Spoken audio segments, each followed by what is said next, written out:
John, you want your music? I like the music. Don't you think it jazzes us up a little bit? Okay. Oh, okay. Fine. Yeah, We'll do. I just kind of like it. It just cues me to be in a good mood. There you go. See, I'm cued to be in a good mood.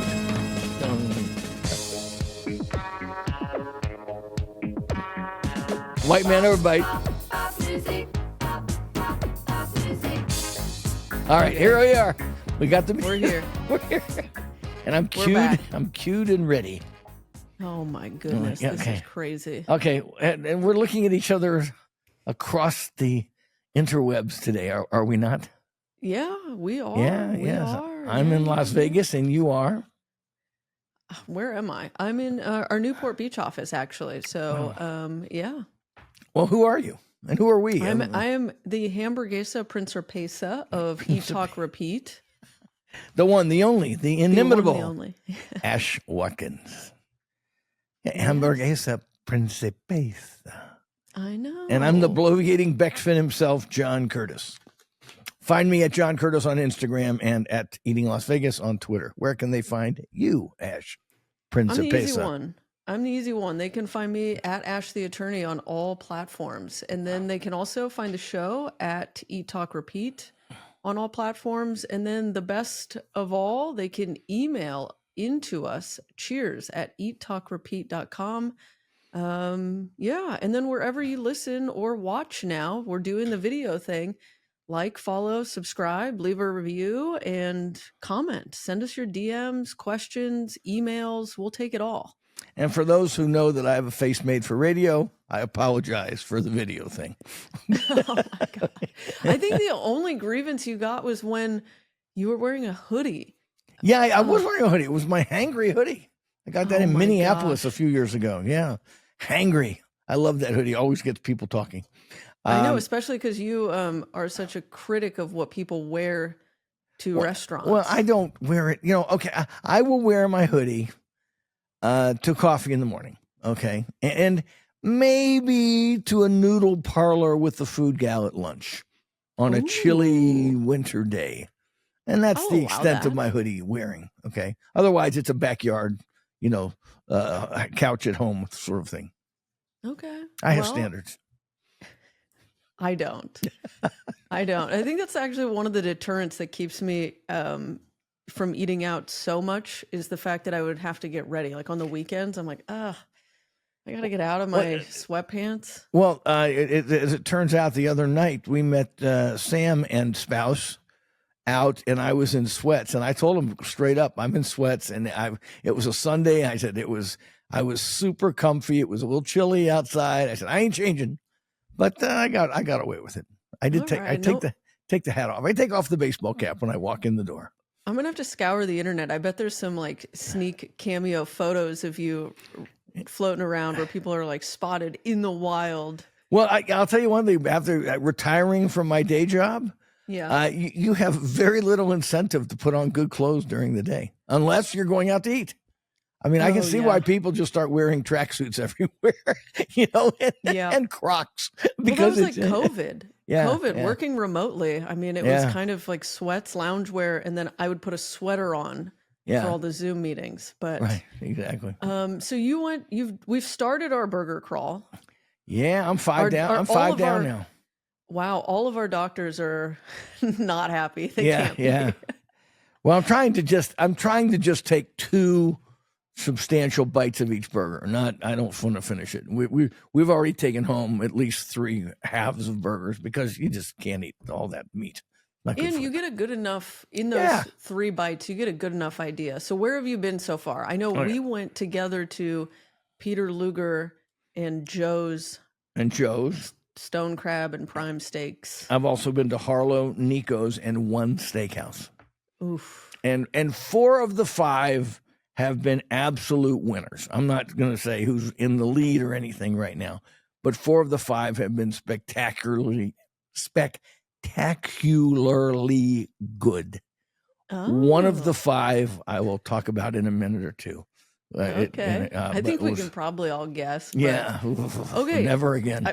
I hate to do this to you, John, Right? But do we need to add No. Prime 141 Steakhouse in Southern Highlands? If we add them, we have to add T-bones also. Does T-Bones have a burger? I've been told it does. I don't know. I think it's doable. Oh God, I don't know. You know, Come on, John. Maybe take this. so. You don't have a day job. Let's just Yeah, take it seriously. the trouble is most of these are not open for lunch. Okay, and I don't and you know, I'm in my footy pajamas at 6:30 every evening. Okay, I mean, this idea of getting dressed up to go out just to try a hamburger. But I've Okay, done how it now about this? 5 times. I've done it 5 times in 1 week. How about this? We'll add T-Bones and Prime 141 to the end of our list. So since they're late entries, if we don't get to them, they missed out. If Yeah, we do and- get to them, Good point. But you know, people say, "Have you tried?" But we're knocking off some of them. The big chains I want to knock off. It was a mistake to go to one already. Let me tell you, folks, without giving too much away right now, here's the thing about burgers and steakhouses. You know, if you go to a mid burger steakhouse in a mid hotel, you're going to get a mid burger. It's just that simple. And I don't care how Yeah. big a fan you are of some place. When it's a middle brow place with a middle brow crowd, it's going to have a middle brow, cheaper than average steakhouse, serving cheaper than average meat to people who don't care or don't know or don't care. And I can kind of spot those a mile away.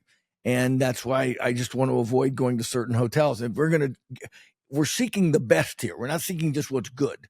We've already agreed there's 15 to 20 great steakhouse burgers in this town, but we're seeking the best of the best. And sometimes I consider it a waste of time to say I have to haul my fat old ass across town to a middle brow place and go, you know, this steakhouse is not in the same league as Barry's or Scotch 80 Prime or, you know, any of these great ones we're going to, Harlow, not in the same league, but I'm going to try the burger just to go, it's not as good. Well, goodbye. I'm doing that for you folks, for Vars fans. I am taking the arrows, taking one for the team, falling on my sword, use whatever metaphor you want, just to prove to you where the best ones are in town. Okay, well, on that note then, let me tell you one fun fact about the menu at Prime 141. Yeah. They have a pepperoni chicken parm pizza. There you go. You know, do they have sushi too? As soon as I see, they do. They've got of course. When I see shit like that, sushi. No, they've got sushi tacos. Yeah, you see, this is you're making my point here. You know, we're all about the best here. I mean, you go to a place like Harlow, or Peter Luger, or Nico's, or you know, you are chowing down on really superb beef. And why do I want to go to a place that doesn't know whether it's a sushi bar, a taco joint, or trying to be something for everybody? You know, the friend of all mankind is no friend of mine. Okay, so I'm more discriminating than that. We will take Prime 141 Steakhouse and T-Bones under submission. All right, under submission. Let's I'll say no more except that we'll finish this real quick because I don't want to go into it anymore. Never again will I go to the Virgin Hotel. Okay. If there is a testament to the enshittification of Las Vegas, it is the Virgin Hotel.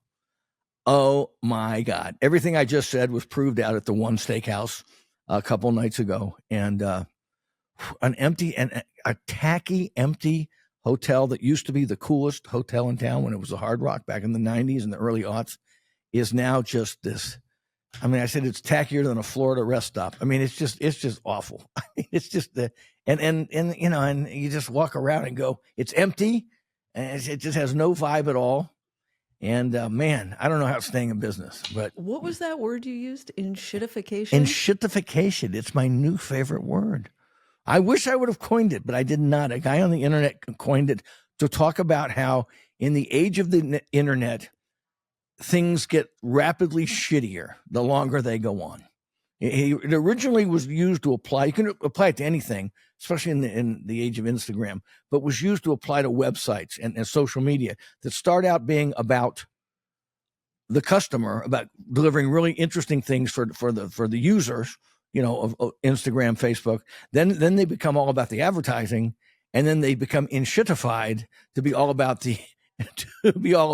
return on investment for the investors. So the gradual degradation of things is enshittification is a new word, which I think applies to a lot of what's going on in Las Vegas, and especially at the Virgin Hotel.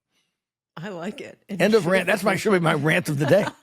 Right there. Okay, let's get back on positive things now. Okay, so where have we been? Let's do a quick recap. Pepper Club for dinner. I went to L'Atelier. I want to hear all about that. Hell yeah. You went to L'Atelier right after or before or after I went to the main Joel Robuchon. Mm-hmm. I think it was the next day I was at L'Atelier. We went to Peter Luger for lunch, Joe's for lunch, and then where have you been? Harlow, all those, Joel Robuchon, and Brooklyn's Best. Stopped into Brooklyn's Best, if you can believe it. And it really had a good time at Brooklyn's Best. However, it is not, but it's still a decent, generic Italian restaurant. But they're just hoping no one in Vegas can challenge them on if it's Brooklyn's Best or not. It's just a run-of-the-mill steakhouse. But I had spaghetti and meatballs and a Caesar salad and a decent deck oven pizza there. So, that's about all I'll say about Brooklyn's Best. And they were super friendly, got us in and out fast because we were in a hurry. And I'm glad I went. Will I go back? Probably not. I think there's dozens of better pizzas in town, but I'm not going to say a bad word about Brooklyn's Best. Okay. Spaghetti and Meatball City Central. That's the go there. They have baked pastas. Apparently baked pastas are the things to get there. And I enjoyed my spaghetti and meatballs. Yeah, you got to eat those baked pastas before it starts to get to summer weather. No kidding. Yes. It's like soups, baked pasta, noodles, those things just kind of fall off my culinary map in the summer. Yeah. Beef stews, thick. Okay. Okay. So those are mine. So let's go to food news, and then we will get into a little more. And I got to talk about a couple other things today. So let's get the food news you can use. Take it away, Ash Watkins. So just a reminder, Vegas Unstripped has announced its date and location. Sunday, April 27th, 6 to 9 p.m. at Palms Casino. I will continue reminding everyone because I think it's a fabulous event, especially all of our listeners would love it. It's really incredible. All the local chefs, there's 30 some local chefs that show up and they make some unique dishes or drinks that you won't find on their regular menu. So go to vegasunstripped.com. And again, Sunday, April 7th, 6 to 9 p.m. at Palms Casino. I will be there. John may or may not. I may be on it. That's the day, 2 days before my anniversary, and I may be on an anniversary trip. That's the issue there. So, the wifey poo may take me out of town before April 27th. Stay tuned. Next, you posted about this on Facebook. 00 Pie and Pub has ditched their wood burning oven. Yeah. Come and eat our Vera Pizza Napolitana and get a James Beard nomination and be these really cool wood fired pizzas. And now we don't care. Now we're successful. Let's just put in electric ovens and hope nobody notices. I know. Look, How important do you think it is? What are your thoughts? I'm more interested in your thoughts. Mr. Hollywood is a major pizza hound. Okay, so I looked it up. To be declared authentic Neapolitan pizza under the True Neapolitan Pizza Association, you have to be using a wood-fired oven. And that's been the gold standard now in America for 15 years. Mm-hmm. Maybe closer to 20. But now nobody cares. My gosh. Okay, so my whole thing on it is for a place that size that is not doing takeout or delivery, you absolutely could be slinging authentic wood-fired pizzas at a sufficient pace to get it done. I think it's laziness. I think it requires significant training. I think it's a little finicky, and it's just an easy way to manage consistency, and I don't like it. Yeah, and it just shows again the enshittification of things. Okay, to get right down to it. We started out great. We publicized this. We got everybody on board. Now let's make it shittier and hope they don't notice. And to me, that's exact. And I love, a lot of people came to Mike Vacnine's, and I love Mike Vacnine, by the way. He's one of the most talented pizzaolos in all of Las Vegas and probably in the country.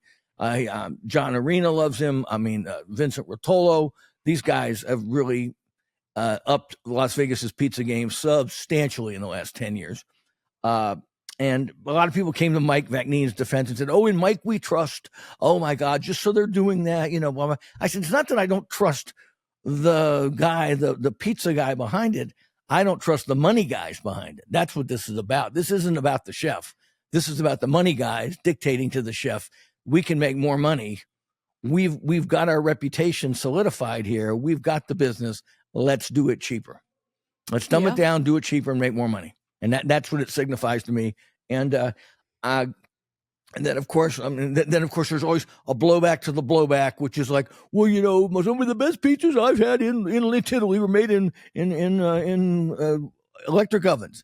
I'm not saying you can't make a great pizza in an electric oven. They call them deck ovens. But to sell it as one thing and then take a left turn and say, oh, it's going to be just as good. No, I just don't buy it. Same with you, Ash. Yeah. We're in agreement on this one. Yeah, and I think it's about the quality, I think it's about the authenticity, really, at the core. And so, God bless, and I love the fact that did you have a pizza? I haven't had a pizza. I'm sorry. I mean, what were you doing in there? No, I wasn't. I just drove by. And then somebody told me, I peek in. I do kinds of investigative things around town. I do.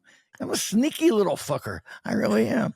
Okay. So I have sources. I mean, So I did not have a pizza there. And, somebody asked me, what's the difference? I get some legitimate questions on social media. I said, the authenticity you're talking about is there for a reason. You get these wood-fired ovens get hotter. You can get deck ovens really hot, but they don't run them at 900 degrees. They run them at 400, 500, 600 degrees. So you get both the smokiness, a super hot oven that gives it that smoky notes, melts the cheese faster, cooks the ingredients faster, gives you that great cornichon, that puffy cornichon that you get that you really don't get with deck ovens. I don't believe you do when the temperature's lower. You get that leoparding on the bottom, I think, which comes across better on a super hot oven. So there's lots of technical and flavor reasons why wood-fired has such an exalted reputation. And then don't tell me otherwise, pizza hounds. Okay. So I'll go back eventually, but I'm not going to knock myself out. Because again, I don't like being sold a bill of goods. And that's what these restaurants do. And the money guys behind the restaurants, love to make you make you a big fan and then pull the rug out from under you. Yeah. I'm curious. I want to go try them to compare to how it was before. I'm sure they're going to be. Sure they're going to be good. I just don't think they'll be as good. Anyway, prove me wrong. If I'm wrong, I'm wrong. Okay. So let's keep going. Sorry, I walked down here today and it's chilly out, so I got a little drippy nose. Yeah, I feel fine. Okay, we'll allow it. Okay. Okay, did you ever go to Rose Rabbit Lie, the supper club that was in the Cosmo? Yeah, several times, yeah. Okay, well, it was replaced by Super Frico a while ago, and it's returning for 3 weekends at the Chandelier Bar. Why? I don't know. What? I think a lot of people, we've gotten emails and comments whenever we pose, like, what's the restaurant you miss the most? I see that a lot. A lot of people, for some reason, miss Rose Rabbit Lie. So, I went there. They were smart enough for my second and third to put me in the little private room where there's just you just eat. The first time I went there, you're sitting there, it's loud, and then the music, and you have a contortionist at eye level behind you, shooting bows and arrows with her toes, and jugglers and giant animals and people in giant. It's just fucking, again, Chuck E. Cheese for grown-ups. Okay, let's make sure you're distracted as much as possible so you can say you had this immersive experience over dinner. So not my thing, because I'm an old guy, but I get it. It is some people's thing, not my thing. So if they're coming back, good for them. Include me out. Okay, John, what two retail storefront businesses do you think don't belong together? And I'll give you a hint. Well, that's a big question. Do you think a tattoo parlor and a bar should be in the same spot?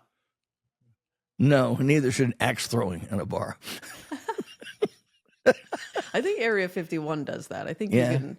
I think a lot of places do. Drunken people with sharp axes. What could go wrong?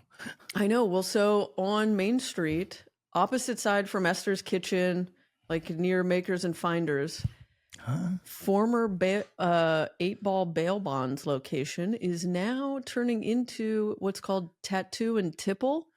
Oh, yes. Oh. It's a tattoo bar in the front, and then you walk down a hallway, and there's a bar in the back. And I'm like, is it a speakeasy? I hope it's a speakeasy.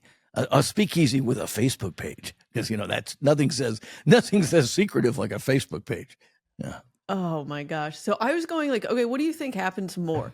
Do you get a tattoo and then you drink your regrets away, or do you get drunk and then you get your tattatu? Probably no. You get drunk first, and then you get a tattoo. We're in Vegas, man. Come on, I want to get the United States Constitution, on my left nipple. Just very, very small, in real tiny print. Okay. Yeah. Don't get me started about tattoos. You want to talk about one of the many ways I think everyone under 40 is a freaking idiot. You can start with tattoos, the popularity of tattoos. But I'm hoping to live long enough to have one of the greatest I told you so's in the history of the world.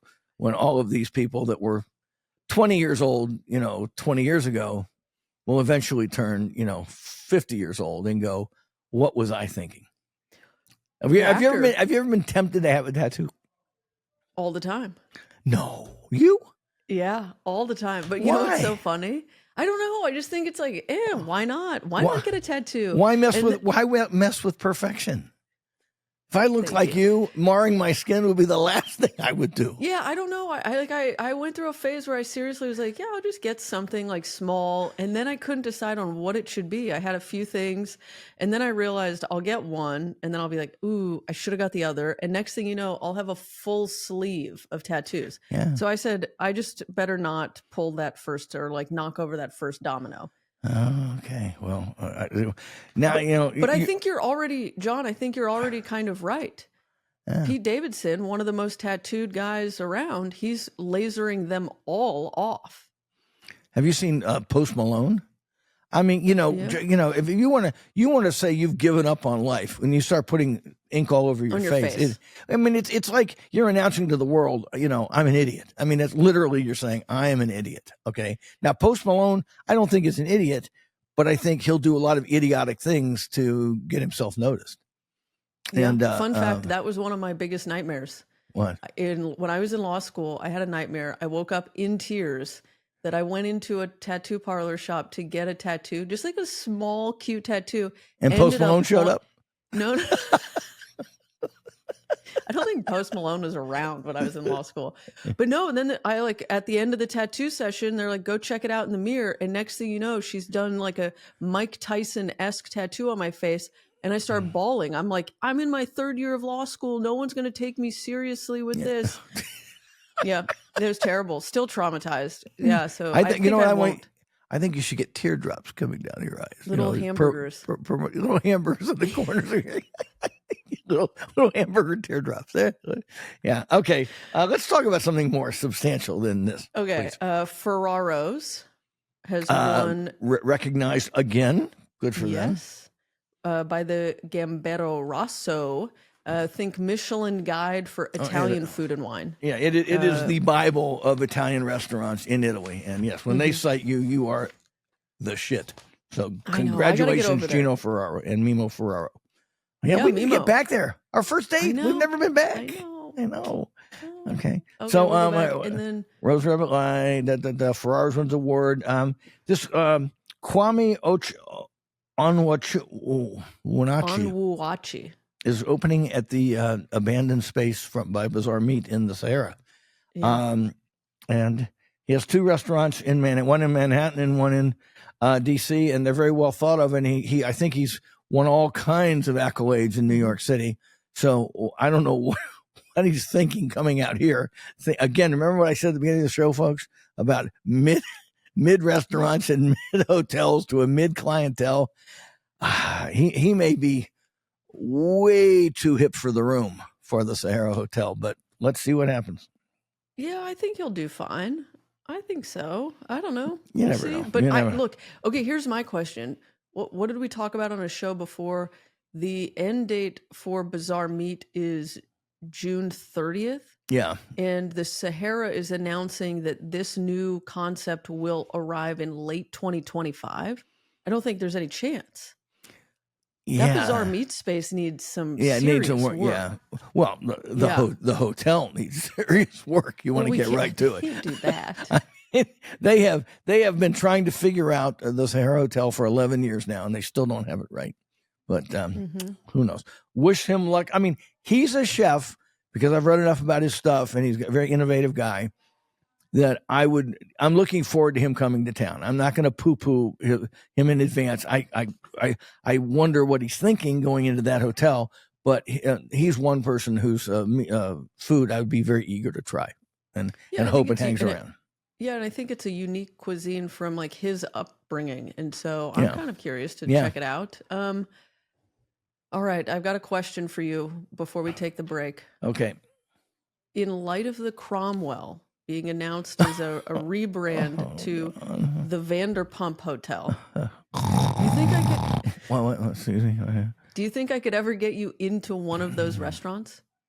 We've got Pinkies. Yeah. No. Oh, come on. I mean, come on, and stand in line with the Real Housewives of Salt Lake City. I mean, to drink mimosas. I mean, come on. Aperol spritzes. I mean, if you think I have a reputation. I have to live in this town. Okay. I mean, people would see me there. I mean, no, first of all, nobody there would have any idea about you, me, this podcast, good food, Michelin guy. All they care about is, reality show. They're all a bunch of young women who like all that reality show bullshit. I mean, it's not about food. It's about the vibe. It's about, I don't even know who Vanderpumps are. I thought it was a joke when I first heard that name. That's a real name of a real human being, isn't it? Yeah. Oh, okay. Do you watch the show religiously? I can't go into this on here. I have a legitimate reputation to uphold. You like trash TV, don't you? See, I knew you did. A lot of really smart women like trash TV, and I bet I've got your number on this one. Yeah. No one knows. Okay. Thank God we only have like 2 listeners. No one can know that my guilty pleasure is to legitimately turn off all of my brain cells and just and watch your IQ lower by the minute as you're watching, Survivor 43, right? Yeah. Okay. Oh, Survivor's great. Okay, so I can't get you into a Vanderpump restaurant. I mean, but you can get me into Kwame's restaurant when it shows up. Okay. I'm excited about that. I look forward to that. So let's go a break. Let's take a break, and then we'll come back with a quick question for me. Let's do some listener questions too, because we've got some really good listener questions that we really love. Yep. I'm the best. Personal injury law has been the same for a long time. The best. Big egos, greed, and sleazy schemes. We've had enough. Welcome to Sam & Ash, the new standard for personal injury law, where things are done the right way, because you deserve a team that delivers real support and results. When you have both, your whole world can change. Sam & Ash Injury Law, because you deserve what's right.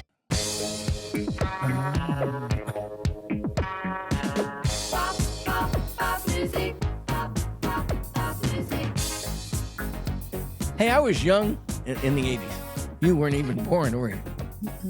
I was a young, strapping guy. Was that your like prime decade, the 80s? The 80s were the decade I have the most to be ashamed of. So you can take the good with the bad there, all right? The 90s were, weren't much better. Things smoothed out a little bit in the 2000s. That's funny. I had a lot of lessons lessons now. I had a lot of lessons to learn. Let's put it that way. All right. Okay, let's go through where we've been. So I just want to quickly run through mine. I went back to the Pepper Club with Mr. Quick Hollywood. Review. Yeah, yep, and a friend of his, and lunch or dinner? Dinner. It was packed. Good. So great to see. The food was incredible. I think they're still working out the service kinks. They're not used to being this busy, and they're figuring it all out. But all of the food was really good, really thoughtful, delicious. And everyone there, again, wanted to go back. So that's always the tell, is when you leave and go, I can't Absolutely. effing wait Yep. to go Yep. back. So Pepper Club dinner always is passing the eat, talk, repeat test for me. I think I'm just now anxious for them to fix the lunch, but Me one too. at a time. I will be patient. I was talking to a local reporter who knows the skinny on this, and the owner of the Pepper Club is of the English Hotel. This person confirmed to me, you know, that she had given Todd English the boot like 2 years ago, and there were contractual reasons why he was still on some things. But and what a mess Todd English has been, which is surprise to no one.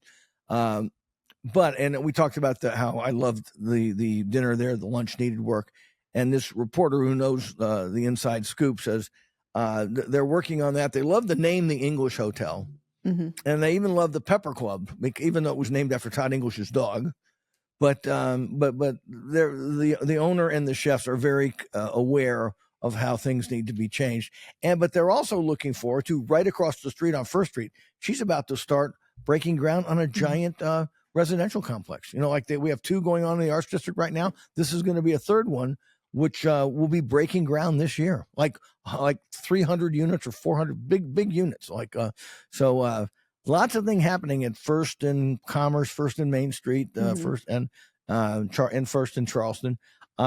So you love the Pepper Club, but I want to hear more about L'Atelier de Joel Robuchon, because you'd never been before. I had never been.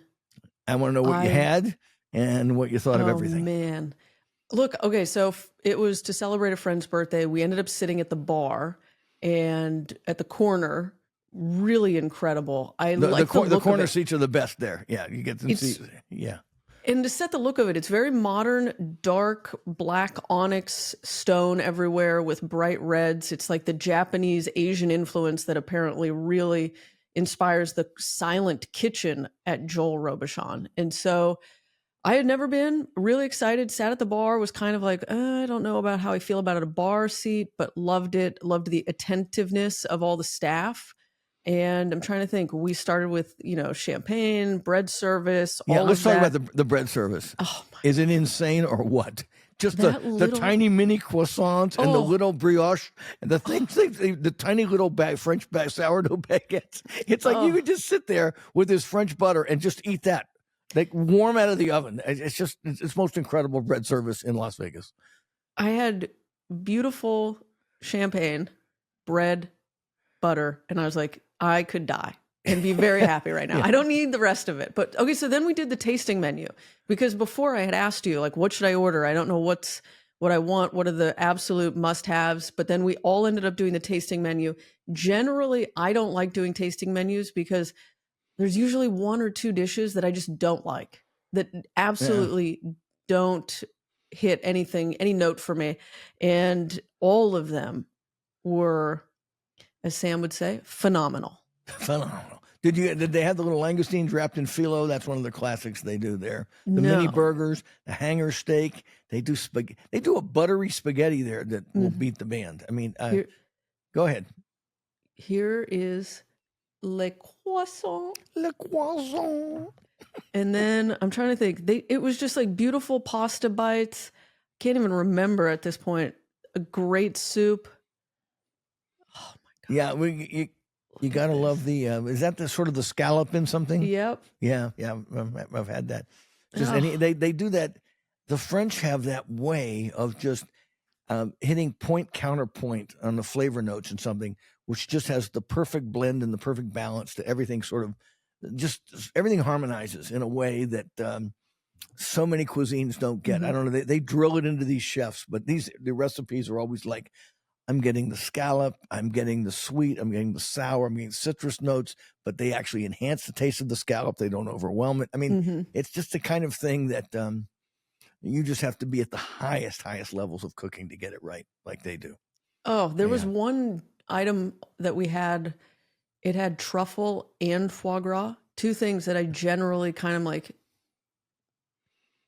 It was probably my favorite dish. And that's when I think that's the critical thing for me. Those are 2 ingredients that I really enjoy when they're done thoughtfully and correctly. And not overdone.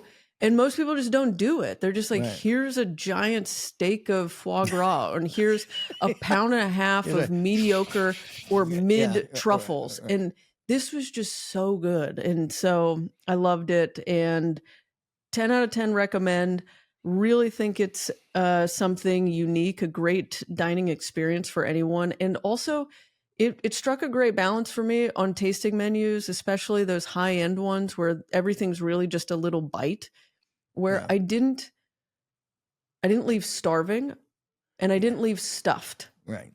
I You just felt left happy. You're happy. You left yes. being happy and sated, but wanting more. And that's, Yes. yeah, exactly. Yeah. Yep, exactly. So really, really incredible experience. I'm bummed it took me that long to get there. And I look forward to going back and kind of just nitpicking off of the menu and doing things more a la carte, but really can't go wrong with that tasting menu. Well, it's funny. We haven't talked about Joel Robuchon in 2 years. And within days of you going, I went to the next door restaurant, the more formal Joel Robuchon. Both of them in the MGM are celebrating their 20th anniversary this year. I think September 19th. Wow. There will be their 20th anniversary. Some interesting little tidbits. When they came to town in the pre-internet age, really, I mean, the internet was around, but nothing like the social media age. Yeah, all the food magazines, the Gourmets and the Bon Appetit food magazines, proclaimed Joel Robuchon coming to Las Vegas as one of the biggest things ever to happen in the American culinary scene, because it was the first time a chef of his worldwide reputation, again, made back in the 80s and 90s and early 2000s in Paris, said, I'm going to decamp there and come to Las Vegas and open a first international restaurant in Las Vegas. Didn't go to New York. He didn't go to San Francisco. He didn't go to Tokyo or Hong Kong. Came to Las Vegas. And that was a really, really big deal.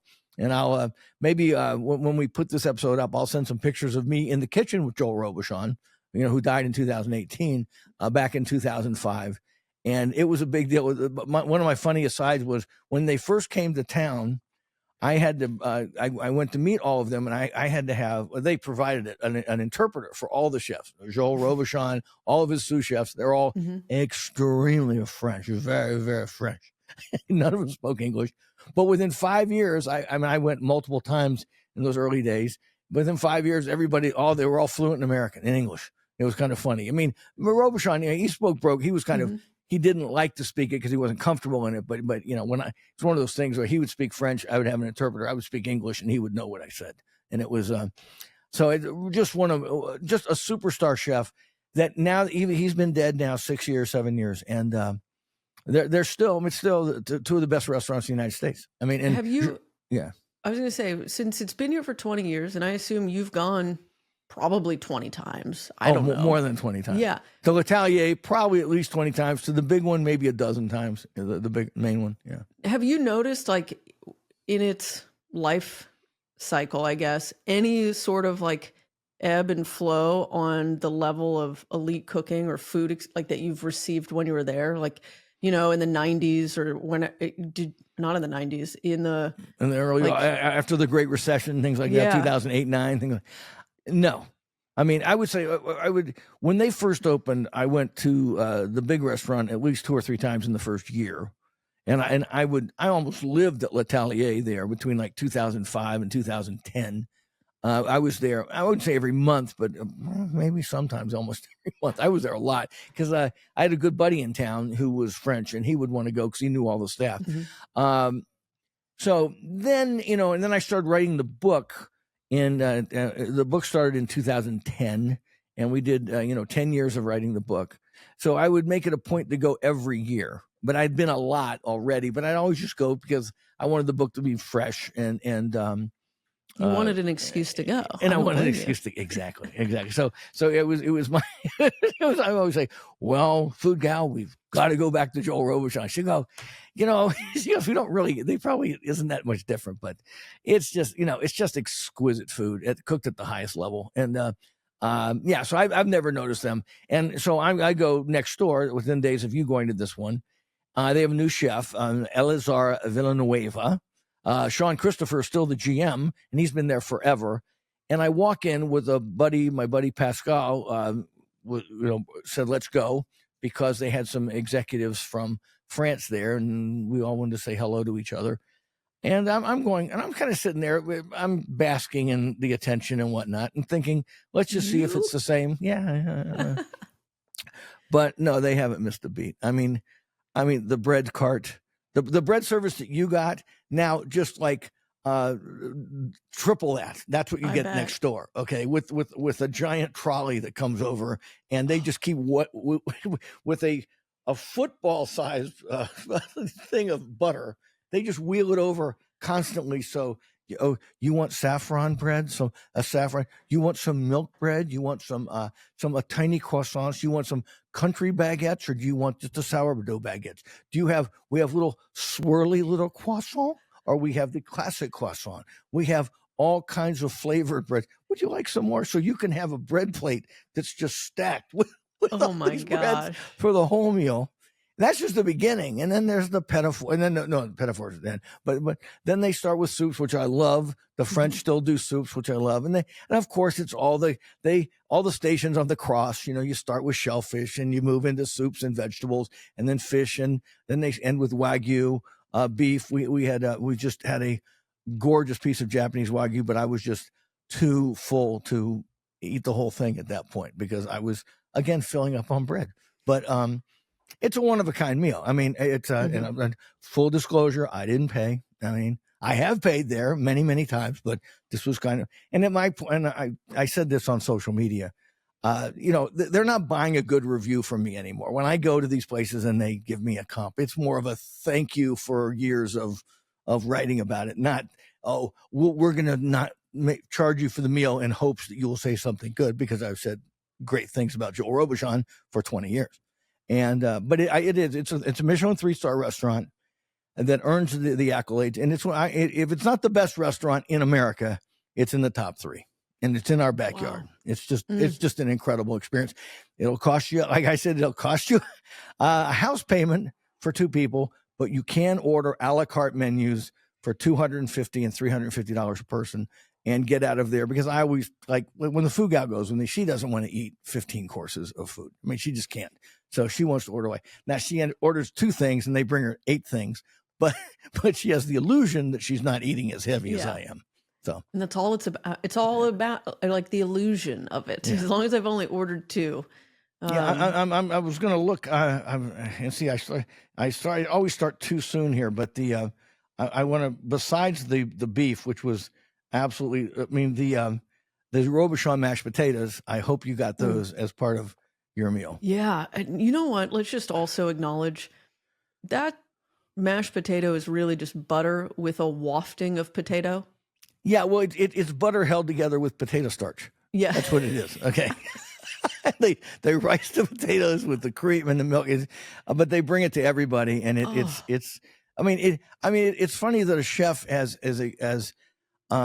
with as many accolades as Joel Robuchon, died in 2018, but he was best known, even for all the Michelin stars, for those mashed potatoes. But he was proud of that, and he would talk about them at the drop of a hat. And when you go to his restaurants, you get an unlimited supply, so you can fill up on potatoes, and I do. But if you have a chance, folks, it's a special occasion restaurant for most people. One thing I do love too, all the staff that are there now. I don't know about L'Atelier, but in the main dining room, the same guys were there that were there the last time I was there 6 years ago. And they were the same people there 10 years ago. So the staffs don't change right there. They are some of the best pros in the business. And I would say for an over-the-top special occasion, Joel Robuchon is it. And if you want to scale it back a little bit, a little more informal, go to L'Atelier to Joel Robuchon. Oh, can't go wrong. Oh, yeah. Man. Okay, so where have you been? Well, it's hard to come down off of that pinnacle. That's like going to Mount Everest and saying, "Well, did you hike Red Rock Canyon last week?" Yeah, it was really nice, but it wasn't quite Mount Everest. Okay. Well, we talked about Brooklyn's best. I went to Harlow and I ordered the burger and got a blizzard of food brought out by Gina Marinelli. And the 2 things I want to mention: about Harlow and Joel Robuchon as well. They both have incredible wine programs, And I was impressed with the wine list at Joel Robuchon because, they have affordable bottles on there. Their wine list at Harlow, which is off strip, and Robuchon, best restaurant in America, have bottles at lesser prices than a lot of the steakhouses in town. So that's something to say there. Mhm. But Harlow is an insane steakhouse. I mean, I'm not going to judge the burger because I had it with Sam. We'll give you the score sheet, at the end of the burger crawl. But the burger was great. The steaks were great. We had bison, which I can't tell the difference sometimes when I close my eyes between a great bison steak and a great beef steak. Okay. I mean, the bison's a little leaner, maybe a tad gamier, but sometimes not really. But I was just really impressed by the meat, which we could barely finish.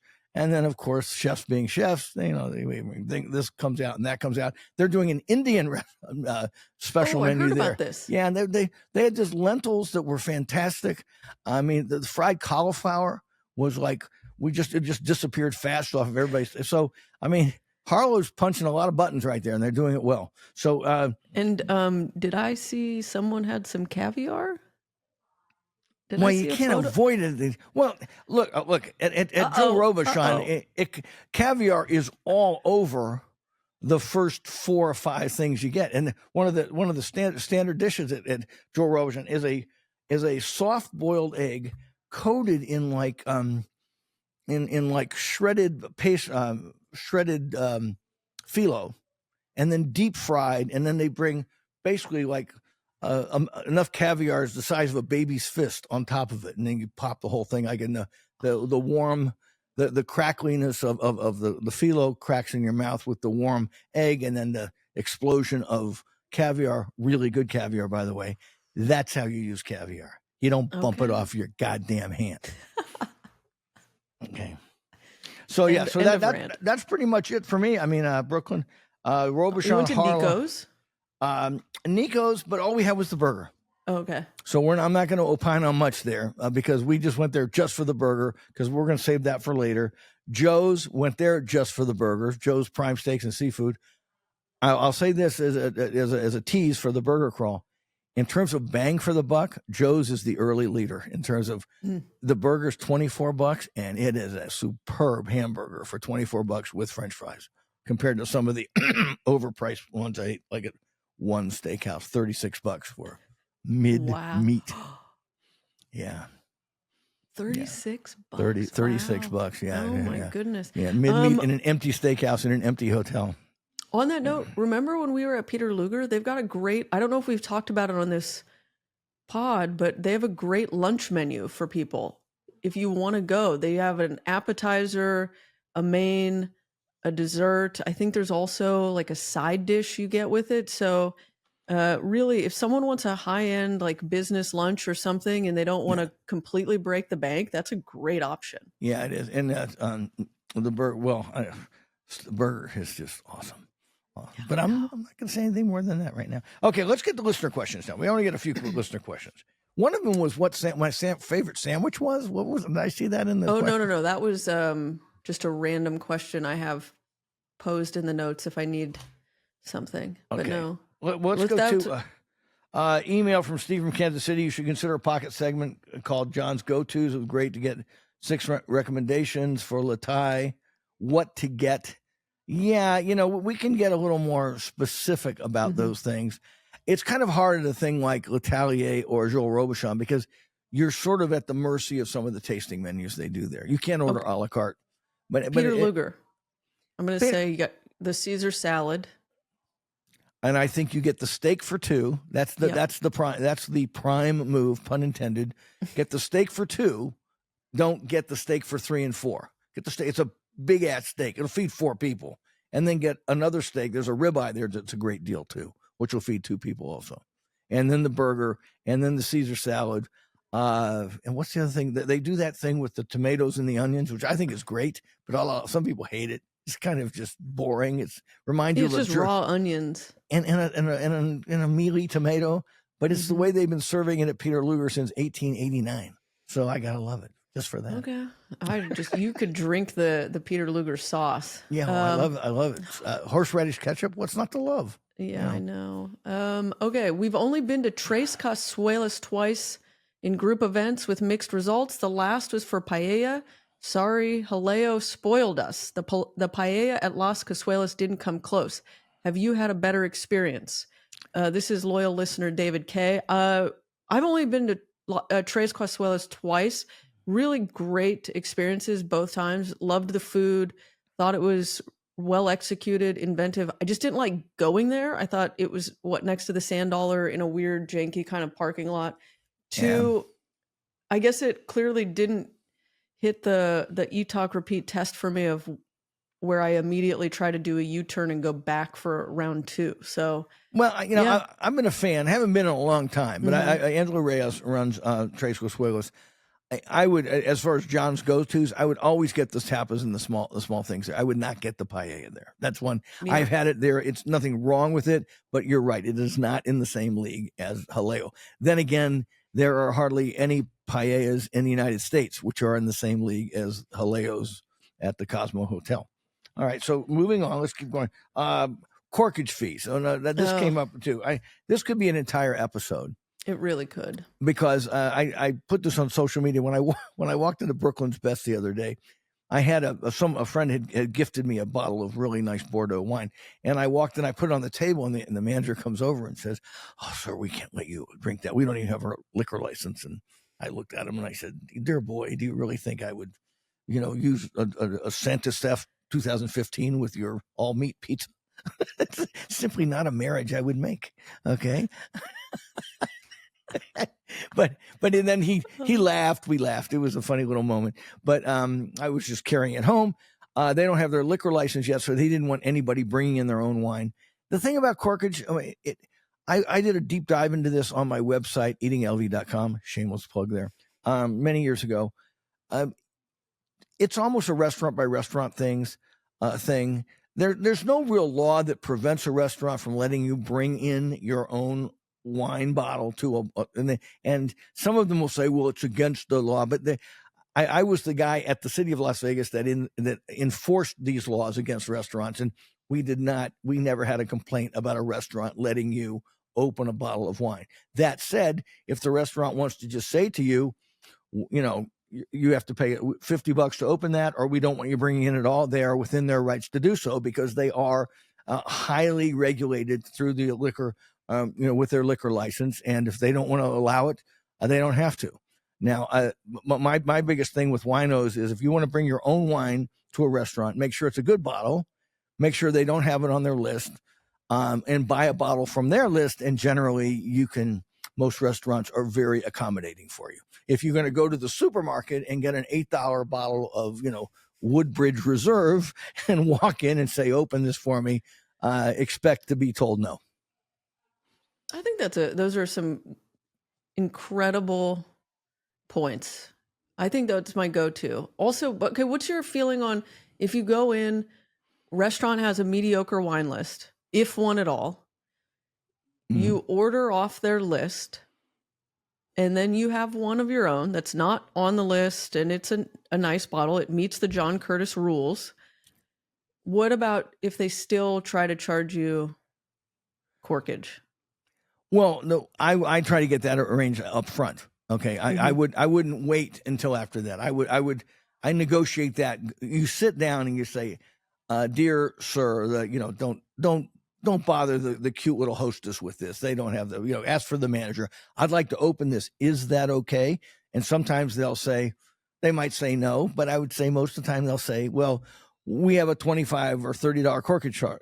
Fine, I'll do it. Sometimes I would look back. What I do is say, how about I buy a bottle off of your list, and if I do that, will you still charge me corkage? And he goes, yes, sir, we have to charge you corkage. Then okay, fine. I can either open it or not open it. I'm not going to, but don't wait. Don't be there. Negotiate this as you're sitting down with a manager or assistant manager. Now, we have complained before, and one time was I with you where we ordered a really expensive wine, and then it was on the bill, and we looked at it and went, we just spent we're dropping like $400 or $500 and a $200 bottle of wine. I said, are you really going to charge us corkage? The guy whisked it, showed it to the manager, and he immediately took it off.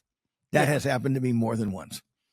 Because most restaurants want, but you have to show that you're serious, that you're not there to take advantage of the restaurant. You know who drives me nuts with corkage? Spring Mountain Road. Yeah, well, they're not the most sophisticated wine people up and down that road. Their wine list is red, white, bubbles, pink. Pink, yeah. And then they want to charge $35 for corkage. Right. Oh, yeah. brutal. Well, but a place like Nakamura Ya don't. Okay. No. Yeah, and a lot of them. And if you I think a lot of them will give it up, but some won't. They're sticklers. Yeah, I guess I don't have the problem. I don't, not to brag. Mm-hmm. Okay, to brag. I mean, I've never been charged corkage in Las Vegas ever. Okay, it's true. I've got a mission now. I'm gonna get you on. But I mean, I don't just waltz in and go, do you know who I am? I want to open this bottle of wine. I mean, places like Nakamura Ya, which we love. Mm-hmm. I mean, they know me, and I bring it in. Oh yeah, nice to see you, Mr. Curtis, and that's the way it works. So you want to not be charged corkage, become a regular at the restaurant. That's rule number one. Or go with John Curtis. Or go with me. Yeah, exactly. Okay, let's keep going. Okay, we're running along here a little bit, as always. Made it to Aroma. How'd you ever find this place? If you hadn't mentioned it, I would have never realized it. The good guacamole, gaucho sandwich, and enchiladas. Said it was the bad stale odor upon entry. Cold, needed our jackets, and the restroom, I guess, was a little dirty. But yeah, no bueno. I do know Aroma's on the end of a lease there, and so they're probably kind of limiting their investment to the place altogether. It's small. The founder of it, from my end, was Mr. Hollywood. He had it on his list and was hounding us to go, and then we finally went, and then we forced John to go. Yeah. But yeah, I love that spot. I think the food is actually it's hitting way above its weight in that strip mall. But it's true. I mean, if you look up, on the cheap in a dictionary, you will see the decor of Aroma. Yep. Yes, you will. There. Yes. Because he just basically threw some tables and chairs in there and started cooking. So let's hope they get a food truck. He used to be working out of a food truck. So we're lucky, and I just am fingers crossed it lands somewhere closer to me, I guess. Hey, let's talk about David M. taking me to task about thinking latte is for losers. Yes. Okay. Do it. What's it? Well, I mean, David, I take your point, but I'm sorry. Latte means milk. And to me, latte is an amateur coffee drink because it's always got too much milk in relation to the espresso milk blend, which I'm looking for flavor from. And he's saying, I mean, and he makes a good point. I completely disagree with John. Perhaps his palate isn't able to distinguish flavor differences in a latte, but to say it is an umbrella drink for people who don't drink coffee is just a bad take. Lattes are my coffee drink of choice, and I am a coffee person. Okay, David, but I still think they have too much milk. Let's agree to disagree on this one. Yeah, it's like one of you likes Detroit pizza and the other prefers thin crust. I mean, well, he does love Dark Moon and Mothership, which are two of the food gal's favorite coffee places in town. He also likes the Earth Cafe. So David M. Earth Cafe. Yeah, now you're making me doubt you. You almost had me, David M. Then you're losing me with the Earth Cafe thing. It's the same people that like the Vanderpump Rules go there. Okay. Worse. Okay. Worse. Yeah, worse. Charles, live locally, listen every week. Tried at least 10 good restaurants based on our recommendations. Some of the best ideas include going to lunch to first try a place. And other than your condescending comments on Summerlin and conspiring to steal Ada's food and wine to the Arts District, Charles loves the show. Thank you for listening, Charles, and we're glad you found some great spots. He would like us to talk about places that offer local discounts. And and some do. You know who offers a local discount? Cipriani. Yeah. And 1228 Main does. Yeah, they know you're local. You get the 10% off, no matter what the bill is. It's kind of so. There's a couple. That's a great idea. Yeah, I'm going to sniff around on that. Matt B. What does Matt B. have to say? Matt B. loves Yukon and Smash Burger there. Still, my favorite burger in Las Vegas goes to Jive Turkey. So I would say Jive Turkey and the Yukon. Jive Turkey, Yukon, and what's the Stay tuned. Stay Tuned burgers are 1, 2, and 3. And to me, they're neck and neck. If you're going to talk about great burgers, downtown burgers. All right, I have a subject matter for you. All of us being, this is Terry, all of us being big restaurant people, some of us have extensive menu collections. John mentioned some menus as collected. Make me wonder if you folks have any cherished menus that you keep. I have a pretty extensive menu. The 50s of the present. He has a Chasen's menu. He has a Puccini's in Beverly Hills. Puccini's restaurant I mentioned below is now the Ruth's Chris Steakhouse in Beverly Hills. Yes, Terry, you should see my menu wall. And people have seen it at my house. I've got about a 30-foot by 12-foot wall of nothing but menus, and that's only about a quarter of my collection. So, do you have a favorite though? Like, I have a menu from my parents on the SS France in 1969, when it was considered the best French restaurant in the world. I have a menu from a steakhouse in Times Square that my parents went to in their honeymoon in 1946. I have an original Bob Taylor Steakhouse menu from 1955. So I've got some real old ones there. I've got an original 1962 Golden Steer menu as well. From they say they were started in 58. They really started in 62, but I have a paper sheet of the original when I think the ribeye was $3.25 or something like that, or can you $4.50. imagine? Yeah, yeah. So I have a lot of menus, hundreds of them, in fact. So good point, Terry. I'd love to see your collection too. Oh, the funniest one is the only menu I've kept is the one from Single Thread, which I just went to a month or so ago with Mr. Hollywood up in Youngsburg. You only have one? Yeah. You need to up your game, sis. Come on, girl. I think it's a generational thing. I legitimately don't like paper anywhere. So, well, I struggle with Christmas cards.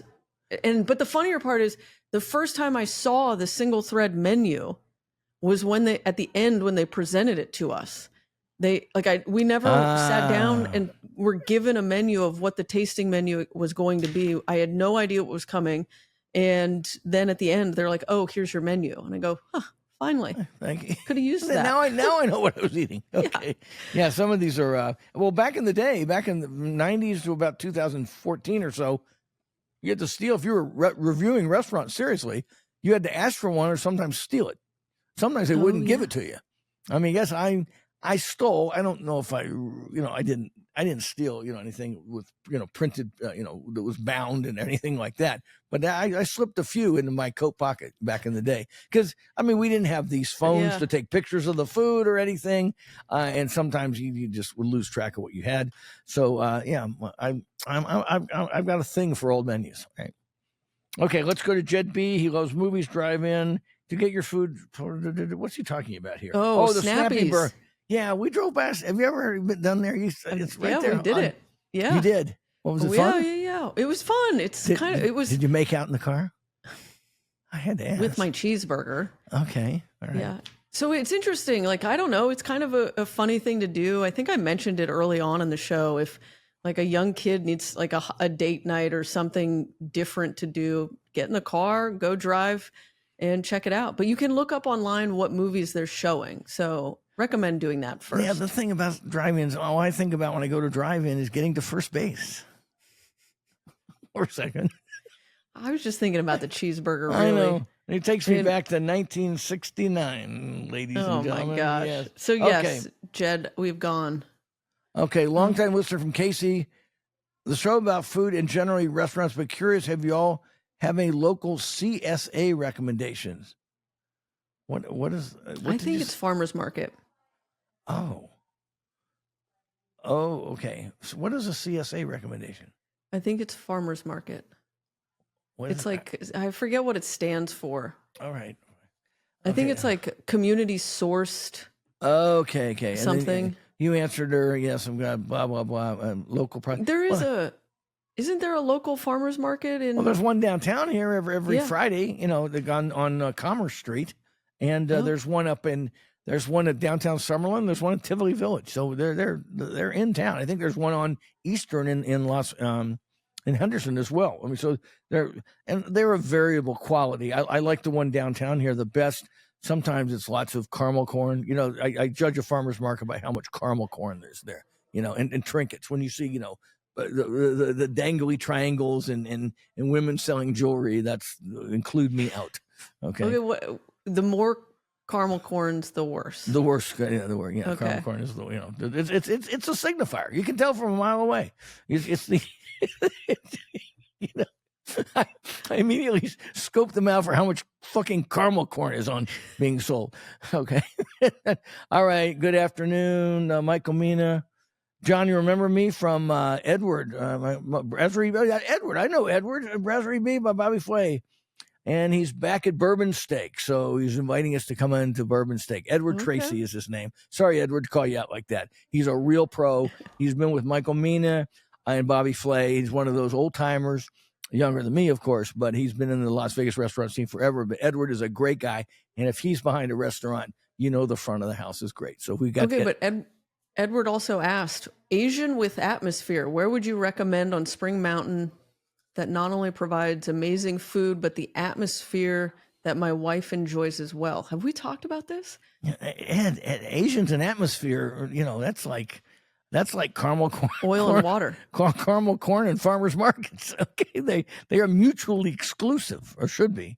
And then he said, any suggestions for a lively bar with great food? You blanked out right there. Asian. Any lively bar with great food. Same with Lotus. I'm taking her to Lamai. A lively bar with great food off the strip. Spring Mountain Road. Well, May Dailies. Oh, on Spring Mountain Road. Yeah. Spring Mountain Road doesn't have a lot of bars on it. Yeah, I mean, 00 Pie and Pub has a nice bar. Mm-hmm. I would go to Le Club in next to Partage. But it's not Asian. Well, you want atmosphere, but it's not Asian. Yeah. He's already gone to Lamai. The new China Mama in the old China Mama, the original China Mama address on Spring Mountain and Jones, is not formal, but it's a dressier Chinese restaurant than many on Spring Mountain Road. Yeah. I don't think so. I hope that helps a little bit, Ed. Yeah, I don't think. I can't think of anything on Spring Mountain Road that has an Asian influence and exciting atmosphere at all. Well, it also makes a good point. Where have we gone so wrong? Service post-COVID has gone so far downhill to the point where we're even hiring a serviceable manager to work with floors like pulling teeth. So he knows. Ed's been around a long time. So, yeah, I still say even post-COVID, we have very good strip. We have on the strip. We have very good service in this town compared to a lot of places in America. I mean, it's very professional, but it's got to be harder and harder to find them. And I don't know why. I don't know why all those positions dried up. Maybe because your generation, Ash Watkins, is too busy sitting on their butts in coffee shops and working from their laptops and don't want to go out and actually get real jobs. I'm blaming you. Too many tattoos. Yeah. No, I think getting tattoos. As you were reading let's get it, the pet peeves of the week. As you were reading it, I was thinking the same thing. I kind of go, I think it's my generation. They've lost their drive. They're a little slower on the uptick. They don't have that drive to succeed and learn and perfect a skill. And so I think that's the problem. Yeah. Yeah. Too many things have just lost their mojo coming out of COVID and aren't getting it back. I mean, I'm lucky we live in a town with so many options food-wise that you can kind of just power past a lot of that. But Ed's right. And it's harder to find good, it's interesting to see what they do with Bohem opening. It's going to be opening very, very soon. I'm getting the word today or tomorrow on the opening date. And how they staff these places. And the revolving door of people coming and going is very difficult. So we'll just have to stay tuned for that. So before we get to pet peeves, we got one quick one. Email from Timothy. He wants the Eat, Talk, Repeat team to take one for the audience and go check out the Netflix restaurant in the MGM. Netflix Bites. John? Timothy, Only if you're paying. Okay. Netflix. Are you kidding me? If Timothy's paying and I can get really drunk on his dime, I will go. Wait. Okay. So is that all it takes? I can get you to Vanderpump as long as I pay? You'll get me to Netflix before you get me to Vanderpump. Because it would be more fun to hate Netflix than it would Baby to just steps. piss on Vanderpump. Okay. Baby steps. We'll get there. We'll get there. Okay, pet peeves. right. I thought of one. Pet, I thought of one. okay, just a second. Here's what I'm going to do now. Here's my pet peeve for the week, folks. I'm going to play you something. I'm going to tee it up right here when we get my thing, and you're going to listen to this, and then and then we'll talk about. Well, just listen. In need of resurrection. Casa de la China does not do dessert, so don't even think about it. Don't ask, they'll freak out.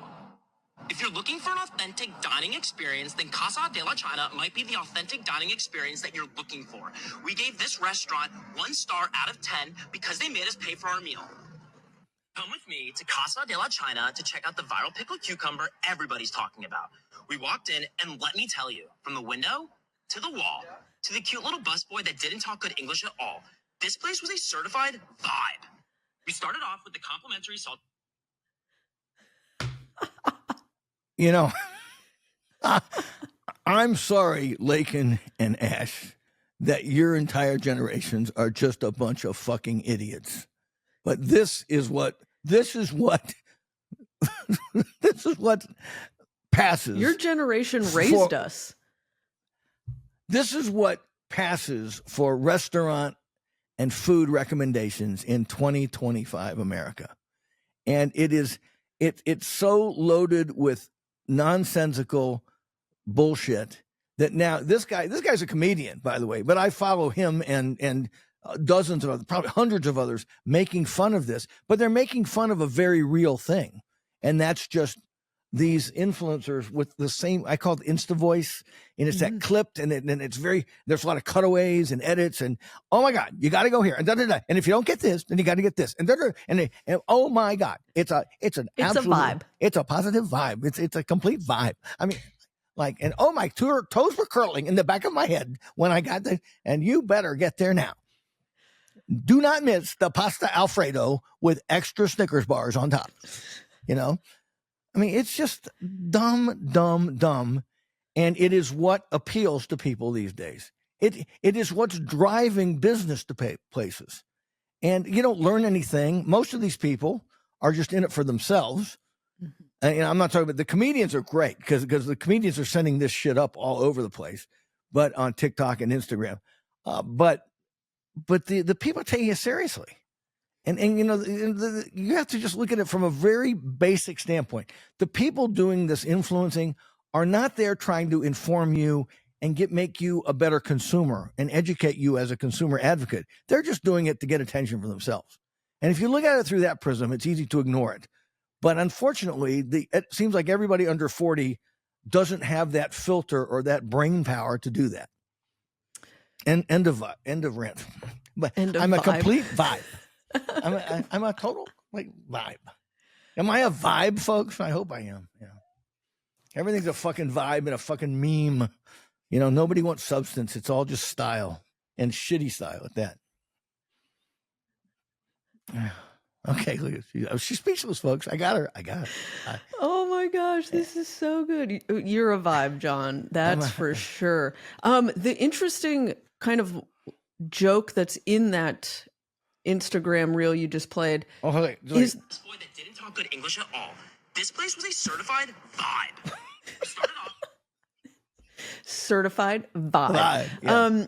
The end when he goes, we gave it 1 out of 10 stars because they made us pay for our own food. meal.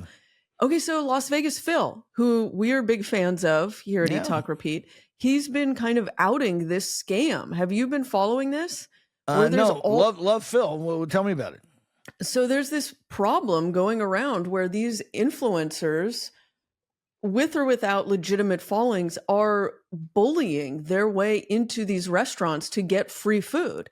But that's been going on for years now.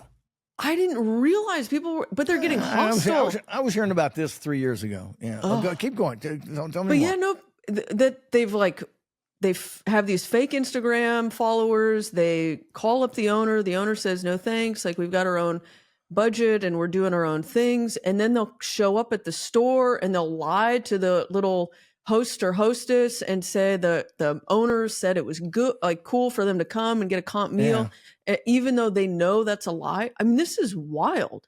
Yeah, and sometimes, and I don't, the more sophisticated owners of the world, the Gino Ferraros and the Brian Howards and the James Treeses of the world and the Gina Marinellis, they have the gravitas and the knowledge to shut that shit down. But I feel sorry for the less sophisticated mom and pops who are operating on a shoestring that don't want to piss anybody off and need the money, and they get taken advantage of. It's criminal. Yeah, it is.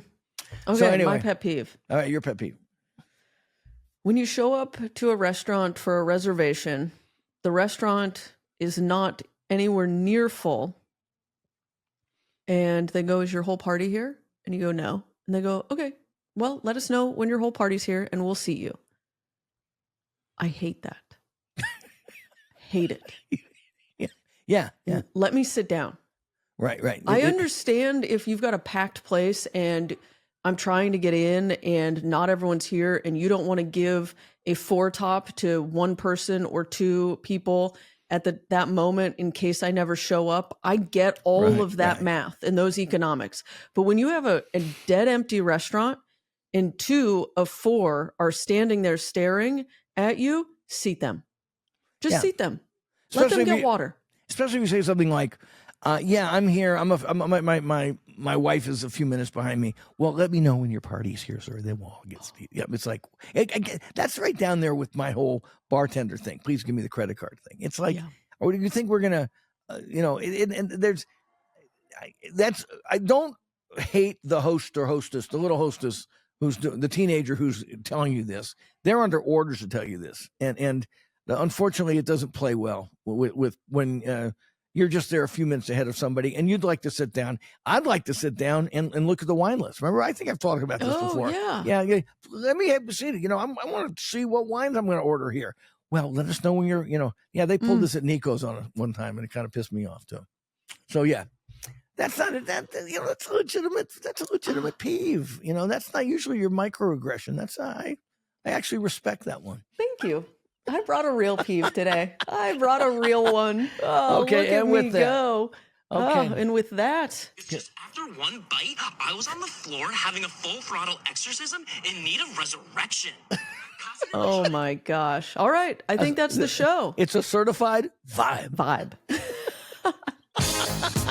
Good night, Canada.